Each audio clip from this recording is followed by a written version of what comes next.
Panahon na ngayon ng tag-init at yung pag-uusapan natin ay konektado dito. Kasi kung bibili ka ng hero sa panahon ngayon, itong video na to, makakatulong to sa inyo. Alam nyo ba na sa simpleng pagpili ng kulay ng hero ay pwede kayong makatipid sa bayarin nyo sa kuryente? Kasi ganito yan, pagka light color yung pinili nyo, nababawasan nito yung init na pumapasok sa loob ng bahay nyo. So, hindi na kayo masyadong gagamit ng aircon, ng electric fan. So, doon pa lang, makakatipid ka na.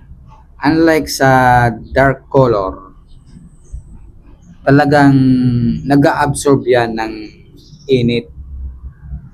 Mga 70 to 90% ina-absorb niyan. Yung light color, hindi naman niya totally natatrap yung init.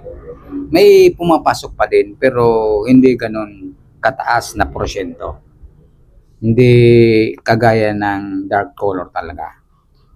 Pero kung gusto nyong makasigurado na talagang bawas na bawas yung init na pumapasok, maglagay pa rin kayo ng insulator.